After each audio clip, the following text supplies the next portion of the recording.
جب ابو جہل نے حضرت فاطمہ رضی اللہ تعالی عنہا کو تھپڑ مارا تو وہ روتی ہوئی آپ صلی اللہ علیہ وآلہ وسلم کے پاس آئی تو آپ نے انہیں ابو سفیان کے پاس بھیج دیا۔ ابو سفیان نے حضرت فاطمہ رضی اللہ تعالی عنہا کی انگلی پکڑی اور سیدھا ابو جہل کے پاس گئے اور کہا، فاطمہ رضی اللہ تعالی عنہا، ابو جہل کو زور سے تھپڑ مارو۔ بسم اللہ الرحمن الرحیم۔ صحیح بخاری میں روایت ہے کہ نبی کریم صلی اللہ علیہ وآلہ وسلم فرماتے ہیں کہ فاطمہ رضی اللہ تعالی عنہا خواتین امت کی سردار ہیں۔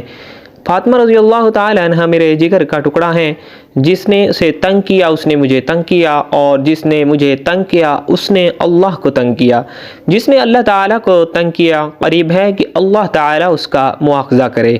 آقا صلی اللہ علیہ وآلہ وسلم نے حضرت علی المرتضیٰ رضی اللہ تعالیٰ عنہ اور سیدہ فاطمہ رضی اللہ تعالیٰ عنہ کے درمیان خانگی امور کی تقسیم اس طرح فرمائی کہ فاطمہ رضی اللہ تعالیٰ عنہ اندرون خانہ سارا کام سر انجام دیں گی، اور حضرت علی المرتضیٰ رضی اللہ تعالیٰ عنہ بیرون خانہ کے فرائض انجام لائیں گے۔ سرکار دو عالم صلی اللہ علیہ وآلہ وسلم غزوہ احد میں زخمی ہوئے تو حضور صلی اللہ علیہ وآلہ وسلم کے زخموں کی مرہم پٹی کا بے مثال کارنامہ سر انجام دینے والی شخصیت سیدہ فاطمہ رضی اللہ تعالی عنہا کی ہیں۔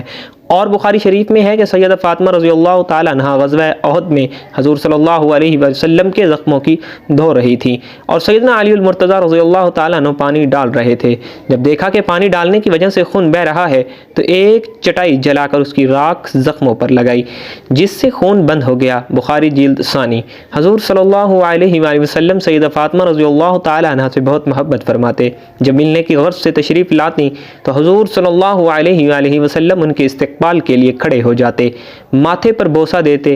اور اپنے ساتھ بٹھا لیتے۔ جب حضور صلی اللہ علیہ وآلہ وسلم ان کے ہاں تشریف لے جاتے تو سیدہ فاطمہ رضی اللہ تعالی عنہا احتراماً کھڑی ہو جاتی، آپ صلی اللہ علیہ وآلہ وسلم کے دست مبارک کو بوسہ دیتی اور اپنی نشست پر بٹھا لیتی تھیں۔ سیدہ فاطمہ رضی اللہ تعالی عنہا کی عمر 29 سال تھی جب حضور صلی اللہ علیہ وآلہ وسلم نے رحلت فرمائی۔ حضور صلی اللہ علیہ وآلہ وسلم کو حضرت فاطمہ رضی اللہ تعالی عنہا سے بڑی محبت تھی، کیونکہ اب صرف اولاد میں وہی حیات تھی۔ حضور صلی اللہ علیہ وآلہ وسلم نے وصال سے ایک دن قبل بلایا، اور جب تشریف لائیں تو آپ صلی اللہ علیہ وسلم نے ان کے کان میں باتیں کی۔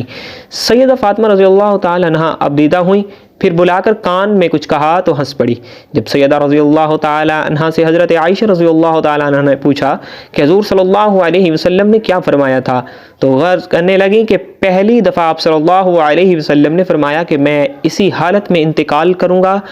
تو مجھے رونا آ گیا، اور دوسری دفعہ فرمایا کہ میرے خاندان میں سب سے پہلے تم ہی مجھے آ کر ملو گی تو میں ہنسنے لگی۔ صحیح بخاری۔ ناظرین، ایک بار ابو جہل نے حضرت فاطمہ رضی اللہ تعالی عنہا کو تمانچہ مارا، یعنی ابو جہل نے حضرت فاطمہ رضی اللہ تعالی عنہا کو ایک زوردار تھپڑ مارا، اور آپ رضی اللہ تعالی عنہا بہت روئیں اور روتے روتے اپنے والد کے پاس پہنچی۔ تو ناظرین، یہ واقعہ آپ لوگ سن کر بہت حیران ہو جائیں گے۔ ناظرین، ایک بار ابو جہل اپنے دوستوں کے ساتھ راستے کے کنارے کھڑا ہوا تھا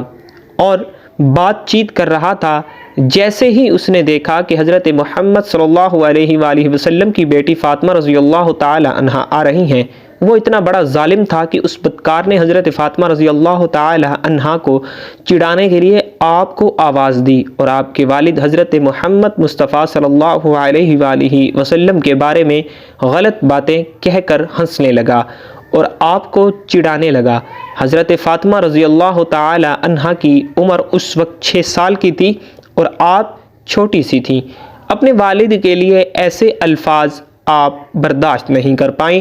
اور آپ کے قدم رک گئے۔ آپ نے بنا کچھ دیکھے ہی ابو جہل سے غصے میں آ کر کہا، اوے ابو جہل، شرم کر، تو جھوٹا ہے، اللہ تعالی نے میرے باپ کو سچا بنایا ہے۔ ابو جہل جو کہ بہت ہٹا کٹا آدمی تھا، اور ایک چھوٹی سی بچی نے اس کی آنکھوں میں آنکھیں ڈال کر آج اسے اتنا سنا دیا کہ اس کا مذاق اس کے دوستوں میں بننے لگا۔ ابو جہل کو اپنی بے عزتی محسوس ہوئی تو اس ظالم نے آگے بڑھ کر چھوٹی سی سیدہ فاطمہ رضی اللہ تعالی عنہا کے گال پر ایک زوردار تھپڑ مارا۔ حضرت فاطمہ رضی اللہ تعالی عنہا چھوٹی سی تھیں، اس ظالم کے اس ظلم اور اس قدر مارنے سے آپ رونے لگیں اور روتی ہوئی آپ اپنے گھر پر دوڑی چلی آئی۔ حضرت فاطمہ رضی اللہ تعالی عنہا کے گھر پہنچتے ہی جیسے ہی آپ کی نظر اپنے والد حضرت محمد مصطفیٰ صلی اللہ علیہ وآلہ وسلم پر پڑی تو آپ رضی اللہ تعالی عنہا روتی ہوئی دوڑتی ہوئی حضور صلی اللہ علیہ وآلہ وسلم کے پاس گئی۔ حضرت فاطمہ رضی اللہ تعالی عنہا کو روتا دیکھ کر حضور صلی اللہ علیہ وآلہ وسلم بے چین ہو گئے اور حضور صلی اللہ علیہ وآلہ وسلم کی آنکھوں میں بھی آنسو آ گئے۔ آپ کو سینے سے لگا کر آپ کے آنسوؤں کو پونچھتے ہوئے آپ سے کہنے لگے، بیٹی کیا بات ہے، اتنا کیوں رو رہی ہو؟ اے میری پیاری بیٹی، پوری زندگی صبر کے ساتھ گزار دی، کئی دن فاقے کیے لیکن کبھی آنکھ میں آنسو نہیں آئے، لیکن بیٹی بتا تو صحیح آج تیرے رونے کی وجہ کیا ہے؟ حضرت فاطمہ رضی اللہ تعالی عنہا نے حضور صلی اللہ علیہ وسلم کو سارا واقعہ بتایا کہ ابا جان میں راستے سے گزر رہی تھی، راستے میں ابو جہل آپ کو گالی دے رہا تھا، میں نے اس کو جواب دے دیا، پھر ابا جان میرے گال پر اس نے زوردار تھپڑ مارا۔ ناظرین آپ کو ایک بات اور بتا دیں کہ یہ تاریخ میں پہلے کبھی نہیں ہوا تھا جو آج ہوا، یعنی کہ ہمارے نبی صلی اللہ علیہ وآلہ وسلم کے راستوں میں لوگوں نے کانٹے بچھا دیے تھے، لیکن ہمارے حضور صلی اللہ علیہ وآلہ وسلم ان لوگوں پر کبھی غصہ نہیں ہوئے۔ حضور صلی اللہ علیہ وآلہ وسلم کے اوپر اونٹ کی اوجڑی ڈال دی گئی لیکن حضور صلی اللہ تعالی علیہ وآلہ وسلم کو کبھی غصہ نہیں آیا۔ حضور صلی اللہ علیہ وآلہ وسلم کو پتھر بھی مارے گئے لیکن حضور صلی اللہ تعالی علیہ وآلہ وسلم کو غصہ نہیں آیا۔ حضور صلی اللہ تعالی علیہ وآلہ وسلم پر پانی بند کیا گیا لیکن آپ صلی اللہ علیہ وآلہ وسلم کو اس وقت بھی غصہ نہیں آیا۔ حضور صلی اللہ علیہ وسلم کو اتنا پریشان کیا گیا کہ آپ کو مکہ چھوڑنے پر مجبور کیا گیا لیکن پھر بھی آپ کو ان لوگوں پر غصہ نہیں آیا۔ آپ نے کبھی ان لوگوں کے لیے برا بھلا نہیں کہا، کبھی ان لوگوں کے لیے بد دعا نہیں کی، نہ ہی آپ نے کبھی ان لوگوں کے لیے بد دعا کی۔ لیکن آج آپ اپنی پیاری بیٹی کو، اپنے دل کے ٹکڑے کو اس قدر روتا ہوا دیکھ کر حضور صلی اللہ علیہ وآلہ وسلم کو اتنا غصہ آیا، اتنا جلال آیا کہ آپ نے اپنی بیٹی سے کہا کہ فاطمہ جاؤ ابو سفیان کے گھر جانا اور ان سے کہنا کہ تمہیں ابو جہل نے مارا ہے۔ ابو سفیان سے کہنا کہ وہ ابو جہل سے کہے کہ وہ فاطمہ سے معافی مانگے، ورنہ آج میں اللہ کی بارگاہ میں اپنے ہاتھوں کو اٹھا لوں گا، اور قسم خدا کی اگر میں نے اپنے ہاتھوں کو اٹھا لیا تو ابو جہل کی نسلیں برباد ہو جائیں گی، اس کا نام و نشان مٹ جائے گا۔ جاؤ بیٹی ابو سفیان سے اتنا کہہ دینا کہ سیدہ فاطمہ رضی اللہ تعالی عنہا روتی ہوئی ابو سفیان کے گھر پہنچی۔ ناظرین آپ کو بتا دیں کہ ابھی ابو سفیان ایمان نہیں لائے تھے اور حضور صلی اللہ تعالی علیہ وآلہ وسلم کے بہت بڑے دشمن تھے اور ہمیشہ آپ کو نقصان پہنچانے کے لیے سازشیں رچتے تھے۔ آپ کا نام 10 بڑے دشمنوں آتا تھا۔ جیسے ہی چھوٹی سی حضرت فاطمہ رضی اللہ تعالی عنہا ابو سفیان کے گھر روتی ہوئی پہنچتی ہیں، ابو سفیان نے جیسے ہی آپ کو روتا ہوا دیکھا تو آپ نے ابھی کچھ پوچھا نہیں تھا اور نہ ہی حضرت فاطمہ رضی اللہ تعالی عنہا نے آپ کو کچھ بتایا تھا کہ اس سے پہلے ہی ننھی سی بچی کو اس قدر روتا ہوا دیکھ کر ابو سفیان کو بہت بے چینی ہوئی اور آپ نے ننھی سی حضرت فاطمہ رضی اللہ تعالی عنہا کو گود میں اٹھا لیا اور حضرت فاطمہ رضی اللہ تعالی عنہا کے ماتھے کو چومتے ہوئے پوچھنے لگے کہ بیٹی کیا ہوا ہے، کیوں اس قدر رو رہی ہو؟ 6 سال کی سیدہ فاطمہ رضی اللہ تعالی عنہا نے روتے ہوئے ساری بات بتائی کہ ابو جہل نے ان کے گال پر تھپڑ مارا ہے۔ حضرت فاطمہ زہرا رضی اللہ تعالی عنہا کی بات سنتے ہی ابو سفیان کو اس قدر غصہ آیا کہ حضرت فاطمہ رضی اللہ تعالی عنہا کو اپنی گود میں لیے ہوئے ابو جہل کے گھر کی طرف چل دیے اور جیسے ہی اس کے گھر پر پہنچے تو بہت تیزی سے غصے کے ساتھ دروازہ کھٹکھٹایا۔ اندر سے ابو جہل نے جیسے ہی دروازہ کھولا تو دیکھا کہ ابو سفیان کی آنکھیں غصے سے لال ہیں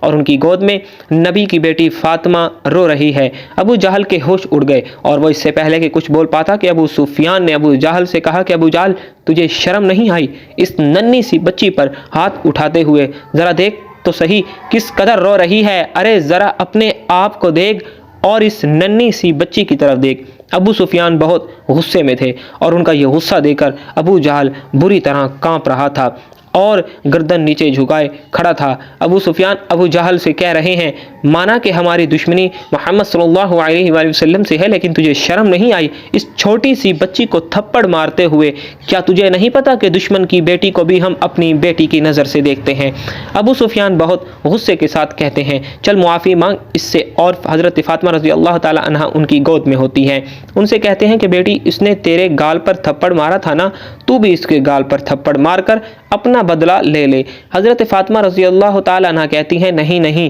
ہمارے والد نے ہمیں بدلہ لینا نہیں سکھایا ہے بلکہ معاف کرنا سکھایا ہے۔ یہ سن کر ابو سفیان کو اور تیز غصہ آ جاتا ہے اور ابو جہل کو غصے سے کہتے ہیں ذرا دیکھ اس بچی کی طرف، سیکھ کچھ اس بچی سے، یہ چاہتی تو دل بھر کر تجھے مار سکتی تھی کیونکہ اسے پتا ہے کہ ابھی تو کچھ نہیں کر سکے گا، لیکن پھر بھی ذرا اس کی تربیت کو دیکھ، اے ظالم تیرا تھپڑ کھانے کے بعد بھی یہ تجھے معاف کر رہی ہے۔ اور پھر ابو سفیان غصے میں ہی حضرت فاطمہ رضی اللہ تعالیٰ عنہ کا ہاتھ اپنے ہاتھ میں لے کر 2-4 تھپڑ ابو جہل کے منہ پر لگوا دیتے ہیں، کیونکہ حضور فاطمہ بچی ہی تو تھی۔ ابو سفیان کے ایسا کرنے سے ان کو ہنسی آ جاتی ہے اور ان کا رونا ہنسنے میں بدل جاتا ہے، جسے دیکھ کر ابو سفیان بھی ہنسنے لگتے ہیں اور پھر حضرت فاطمہ رضی اللہ تعالیٰ عنہ کو ان کے گھر کی طرف چھوڑ دیتے ہیں۔ حضرت فاطمہ رضی اللہ تعالیٰ عنہ ہنستی ہوئی جیسے ہی اپنے گھر کے اندر آتی ہیں، حضور صلی اللہ تعالیٰ علیہ وسلم نے جیسے ہی حضرت فاطمہ رضی اللہ تعالیٰ عنہ کو ہنستے ہوئے دیکھا تو آپ کی آنکھوں سے خوشی کے آنسو جاری ہو گئے اور آپ نے اپنی بیٹی کو گود میں لیتے ہوئے پوچھا کہ کیا ہوا بیٹی، بتا تو صحیح کہ تیرے چہرے پر اتنی مسکان کیسے ہے؟ حضرت فاطمہ رضی اللہ تعالی عنہ بتاتی ہیں کہ ابو سفیان نے ابو جہل کو مارا اور اس پر بہت غصہ کیا اور پورا واقعہ حضرت محمد مصطفیٰ صلی اللہ علیہ وآلہ وسلم کو سناتی ہیں تو حضور صلی اللہ علیہ وسلم کی آنکھوں میں آنسو آ جاتے ہیں اور حضور صلی اللہ علیہ وآلہ وسلم اپنے جانی دشمن ابو سفیان کے لیے اللہ کی بارگاہ میں اپنی جھولی کو اٹھا کر دعا کرتے ہیں کہ اے اللہ، جس نے میرے جگر کے ٹکڑے کو، جس نے میری روتی ہوئی لاڈلی بیٹی کو ہنسایا ہے، اس کے چہرے پر مسکان واپس لائی ہے، یا اللہ ابو سفیان کو اس وقت تک موت نہ دینا جب تک اس کو ایمان کی دولت نہ مل جائے، جب تک وہ ایمان نہ لے آئے، اس کو موت نہ دینا۔ ناظرین، حضور صلی اللہ تعالی علیہ وآلہ وسلم کے 10 بڑے جانی دشمنوں میں حضرت ابو سفیان کا نام بھی آتا ہے، لیکن اللہ کے رسول صلی اللہ علیہ وآلہ وسلم کی دعا سے اللہ نے ان کو ایمان کی دولت سے نوازا اور وہ کلمہ پڑھ کر مسلمان بھی ہو گئے تھے۔ اللہ تعالی ہمیں دین کی مکمل سمجھ نصیب فرمائے اور ہمارا خاتمہ ایمان پر فرمائے، آمین ثم آمین۔ ناظرین، کمنٹ باکس میں اللہ تعالیٰ کے 99 ناموں میں سے اور اللہ کے حضور صلی اللہ تعالی علیہ وآلہ وسلم کے 99 ناموں میں سے ایک نام کو ضرور ٹائپ کیجیے گا۔ زندگی رہی تو انشاءاللہ نیکسٹ ویڈیو میں ملیں گے، تب تک کے لیے اللہ حافظ۔